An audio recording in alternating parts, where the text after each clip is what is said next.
Summer's not over yet, but we are creeping closer and closer to the end of the season, and if you're anything like me, you're wanting to squeeze in those last few summer reads before we leave this season behind and enter fall. And I am a seasonal reader through and through. I know a lot of you guys are as well, so I figured today I would put together a stack of a bunch of different books from all different genres that you must read before summer is over.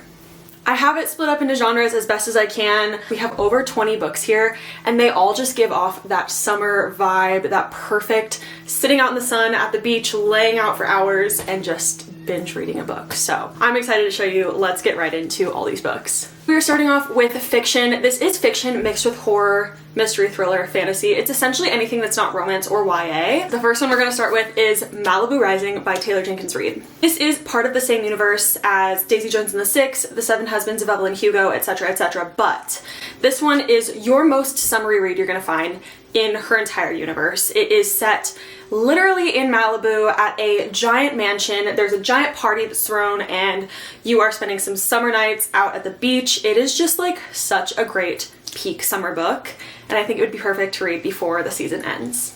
Next up, this one is technically categorized as fantasy, but I like to think of it as fiction or cozy fantasy, if you will. We have The House in the Cerulean Sea by TJ Klune. This one is just your perfect whimsical, as I said, cozy fantasy. You're following this group of adorable, loving characters, and it's the kind of book you literally cannot put down. It is just your perfect book to read out under the sun for hours, just having a lazy day, and you will fly through it. It is so, so cute. Our next pick is Song of Achilles by Madeline Miller. This one might seem a little out there to some people as far as a summer read goes, but my intention of picking this one is that it is, first of all, a binge-worthy book. You pick this up, you read it from cover to cover, no stops. That's how addicting it is. But also there's just something about the feeling, the atmosphere in this book that really gives me summer. So it's like perfect for exactly where we're at right now. This one is a Greek mythology retelling. It is so good, and the romance in it is just like top tier. I cannot express how much I love this book, but I don't want to spoil anything. Just go read it, even if you're not really into the Greek mythology stuff. Next up, moving into the horror genre, we have, first up, Grady Hendrix's How to Sell a Haunted House. Now, this one is not a summer book. It doesn't take place in the summer. You're not out at the beach. It doesn't have that summer setting, but I think horror books are so great for summer, especially right now. We are in the middle of Summerween right now, okay? There are Summerween readathons going on YouTube. People are just reading their fall horror books because they're itching for that little feeling of fall while still enjoying their summer vacation. So this is what you're gonna wanna read. Grady Hendrix kills it every single time. You will fly through this book. It is about a literal haunted house that is trying to be sold by this family, and it is insane. Then we have one that I just recently read. It is a collection of short stories in the horror genre. We have Ghost Camera by Darcy Coates. This one I read for the summer, and I thought it was just the absolute ideal summer read as far as this genre goes. I felt so spooked, but it was also something that I could easily, quickly fly through. I can't really tell you much about it because, as I said, it is a bunch of different stories, so it's about a bunch of different things, but it is absolutely worth the read. And then we have, of course, the king of horror, Stephen King. Probably a pretty predictable one, It. This is your ideal summer read if you are a fan of anything spooky, scary, and a little insane. This follows a group of kids during their summer vacation and flashing back and forth from childhood to adulthood as they try to defeat Pennywise, this insanely evil and terrifying clown, and everybody knows the story of It. It is a very thick one. It's going to take you a bit of time to read, but it is worth it if you're going to ask me. Now we move on to arguably one of the more popular genres, at least among the people that watch my channel. We have romance. So the first one I want to talk about is by one of my favorite romance authors. We have Just for the Summer by Abby Jimenez. This is the best summer beach read. It's about travel nurses. They are in Minnesota. Don't quote me there, but this book is truly Abby Jimenez's best work. She has never crushed it more than she did with this one. But if you're gonna read this one, I have to make you read 2 other books first. So this may be where you want to binge a little series. Because if you're gonna read Just for the Summer, you're also gonna need to read Part of Your World and Yours Truly by Abby Jimenez. These are the interconnected standalones. This one comes first, then this one, then you're gonna want to read Just for the Summer, because normally I would say with interconnected standalone series, you can just read them in whatever order, whenever you want, just read one, and it's really okay. But in this one, Just for the Summer has the craziest thing happen at the end where all 3 books come together, and if you have not read the first 2, and it's not gonna give you the same effect. And it's so important to me that people read all 3 of them in order. So I really recommend these, but like you must read all 3, okay? Moving on, we have Archer's Voice by Mia Sheridan. This is a really great summer read. It does take place in like a beachy town.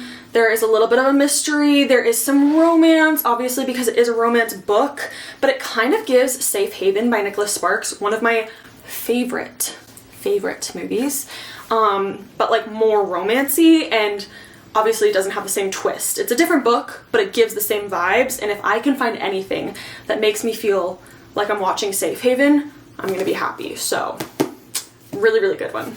Next we have one with an ugly Target sticker because I can never take them off the book. If anybody has tips, please give them to me. Like, I don't know what Target's doing with their stickers, but they're impossible. Anyway, we have Heartbones by Colleen Hoover. Now, I know, we have a bunch of Colleen Hoover haters out there, but we also have some fans. I think this one could work for anyone. This book is so fantastic. This is one of Colleen Hoover's best, if you ask me, and it is set during the summer. It's binge worthy. You're gonna fly through it in one sitting. The twists are crazy. The end will make you cry. Like, I cannot recommend this one enough. I think about this one, and I read it like 4 years ago, and I still think about it all the time, and every summer I get excited because I'm like, oh, it's Heartbones season. So do with that what you will. Then we have one that so many people have read, but I still think it's important to mention. We have People We Meet on Vacation by Emily Henry. This one is coming out as a Netflix movie in January, so I think it's very important that people read it now. It is a great summer read. It's about 2 best friends who travel a bunch of places together and then fall in love. Oh my gosh, I love Alex and Poppy so much. This is top tier Emily Henry, top tier couple from her. I love this one, and like, if you haven't read it yet, babe, what are you waiting for? Like, get on it. Let's go. Next, we have Love in Other Words by Christina Lauren. This is one of my all-time favorite romance books. I adore this with my whole heart. It is your typical childhood best friends to lovers, and then they have a falling out, they don't speak for years, and then they reconnect later in life, and it's so good. It's so precious. This one, for anybody who lives in California, takes place in Northern California, so you might know some of the sites. It's near like San Francisco-ish area. And it takes place like at a cabin in the woods, which I feel gives summer in the best way. So again, another one that a lot of people have read, but if you haven't, get on it. And then finally for romance, we have probably the queen of summer romance books. We have Carly Fortune. Like any of them, just go read them. All of her books, like if the covers don't already look summery enough to you, they all take place during the summer at a lake, and they do all the summer activities. They're bingeable, you read them in 1 or 2 sittings. They're short, they're digestible, they're just like perfect for anybody wanting to just fly through a romance book during the summer. And finally, we move into YA. Some of these are gonna be pretty obvious ones that a lot of people have read, some of them not so much. Starting off with a no-brainer, we have the Summer I Turned Pretty series. Season 3 just came out on Amazon Prime, and I don't know about you, but I am dying to get to it. Let me know if you're Team Conrad or Team Jeremiah. I think that'll show a good split amongst my subscribers. Whatever you are, you're accepted here, you're welcome here, love you either way, but I just wanna know. But this is like the cutest, quickest read as far as YA goes. Like, what's not to love? Best friends, growing up together, at a beach house, family drama, all the things. It's great. Then we have The Summer of Broken Rules by Kale Walther. This is probably in my top 2 favorite YA romance books ever, at least as far as summer books go. But this one is so good. It tackles grief in a really beautiful way, but it also has that romance. It has family.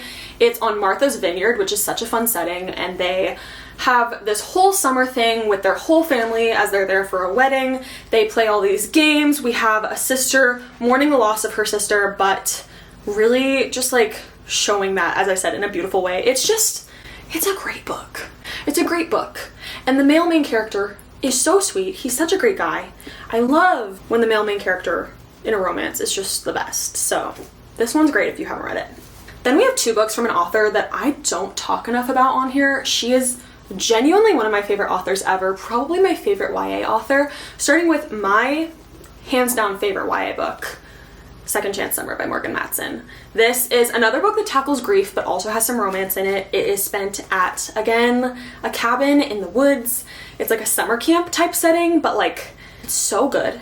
It tackles grief as you watch this girl spend one last summer with her father and fall in love and just have the best time, but also really struggle. It reminds you to be really grateful for life, I think, and it's the most beautiful book, and I don't think enough people have read it, so if you take anything from this video, it would be to read this one. And then to go with that, we have Since You've Been Gone by Morgan Matson. This is a much lighter one. This one's just about two friends. One of them goes missing, and you kind of watch their friendship struggle, but then they grow back together, and it's just like a really beautiful depiction of friendship and going through trials and tribulations as friends, and I love it. So Morgan Matson is my queen. Go read her. Then we have another one that's going to make you feel like you're traveling. We have Love and Gelato by Jenna Evans Welch. This one is perfect for a lot of different ages because I feel that this is more on the younger side of YA, but it is so fantastic. Spends the summer in Italy with this girl, reconnecting with her dad after so many years and falling in love. And it's so cute. And then there's more after it if you want to continue with the series. Then I know Pride Month is over, but we have two options that would have been great for that. We have The Music of What Happens by Bill Konigsberg and What If It's Us by Becky Albertalli. Two that are such cute romances. They take place during the heat of summer. One's in New York City, one's in Arizona. One runs a food truck. One is, I don't even know how to explain this one, but it's very funny. It's very laughable. They're both great books and I love them to death. Next up, we have a book from Queen Christine. We have Better Together. This is a book that's kind of like The Parent Trap. Takes place at a summer camp, spends the summer with these girls who swap places. There's like a magical realism touch to it, and it is so freaking fun. I love this book, gave it 5 stars. I think it is her best work, and I think you should read it. And finally, we have 2 books left. We have 2 YA mystery thriller books. The first one is I Killed Zoe Spanos by Kit Frick. This one is about a girl who goes to nanny on an island. It might be Martha's Vineyard. Nope, it's a small Hamptons village. So she goes to nanny there and gets caught in this whole mystery because this girl Zoe is missing, and there's podcasts in it, which I think is super fun. You're kind of like this girl who is just trying to get by, living with the wealthy, the rich, and trying to find her footing there. It's a little crazy, but it's so good. And to end this video out, we have We Were Liars by E. Lockhart. I mentioned this one, most people have read it, but the show did just come out last month on Amazon Prime, and I think it's so worth reading. Sometimes it takes a little bit for people to get into it, but once you're in it, it is so freaking good. So I recommend going and reading it and then watching the show and just having the best time this summer. Wow. So those were all the books. I feel like there was so much there. Some of them I explained a little more than others because I just wanted, like, for the sake of time to not get too into it, but I feel like you have the rest of your summer cut out for you with all of those suggestions. You will never wonder what to read again. So I hope you guys found something good to read in here. I hope this was helpful in some way. If you enjoyed this, feel free to like, comment, and subscribe. All my links are down below if you want to be friends. Also feel free to leave me any suggestions or anything you want to see in the comments. I love connecting with everybody. And yeah, I hope you guys are having a great summer. I hope you continue to. And thank you so much for watching. I will see you in the next video. Bye.